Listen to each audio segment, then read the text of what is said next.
Australia's population is growing but also getting older. Today, a forum will discuss why it's now more important than ever to get aged care right. Delegates will hear from a panel of international experts, including Hal Kendig, a chief investigator with the Centre of Excellence in Population Ageing Research. Professor Kendig is in our Canberra studio. Good morning. Thanks very much for your time.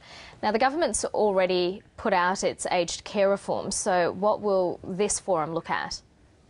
This forum, Karina, will look at how we can do aged care better by bringing good scientifically based knowledge into the debate and the further policy work.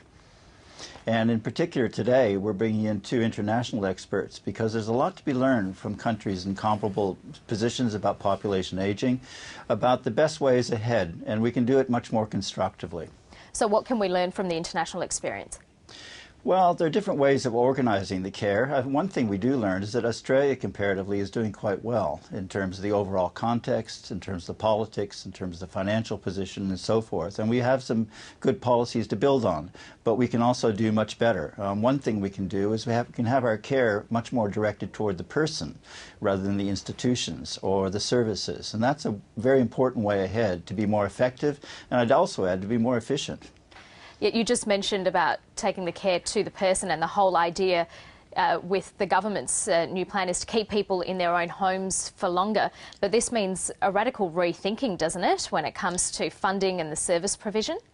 It does mean that, and we're well prepared to make the transition. We have the skills for the services, we have a research base and a consultation base about what older people want, what carers want. So we have to focus very much on who it's for. It's for the older people and it's for the carers. We also have to look at what we can constructively do. There are many things we can do to enable people to stay healthier longer and to be more independent longer and to be satisfied longer.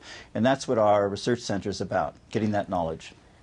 But how long will it take? Because you wrote back in April that it will probably take the planned 10-year timetable to fundamentally reorient the aged care system.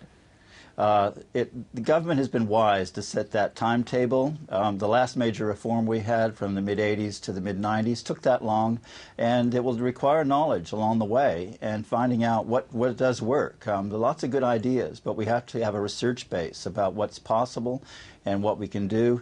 We do know that there's a lot of ways that we can keep people healthy for longer and keep them independent, and that's what our research is on about.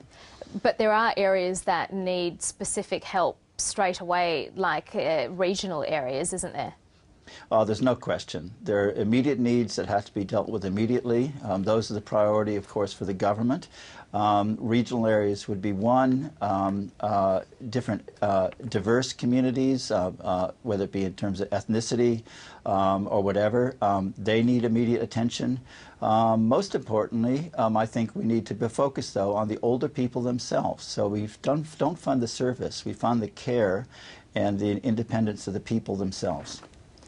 And tell me how something like the My Aged Care website makes a difference. When we focus on people themselves, they need information to make good decisions. The My Aged Care website is a first step in that direction. We need to go a long ways down the road toward making sure that there is good knowledge available at a local level in terms of the services available, in terms of the supports to stay independent. And that's where we have to get to. We have to start yesterday to get there within 10 years. And can it be done with the funds that already exist by redistributing those funds, or are new funds really needed?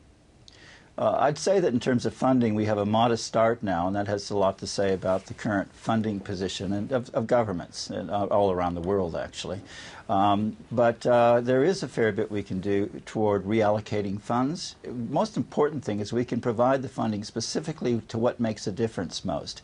And I would say support for older people in their homes, in the community, with the caregivers, just the right services that enable them to stay independent. That's the most efficient way ahead. And as for the budgets in future years, well, that will be up to governments. But the main thing, I think, is to say that we would like to get to a point where there can be entitlements for aged care on the basis of your needs, and that we would have people paying on the basis of their capacity to pay. And this will take a lot of knowledge about how to get these systems right, and that's why the financing issue is one of the major items on our agenda today. Hal Kendig, thanks very much for your time this morning. Thank you.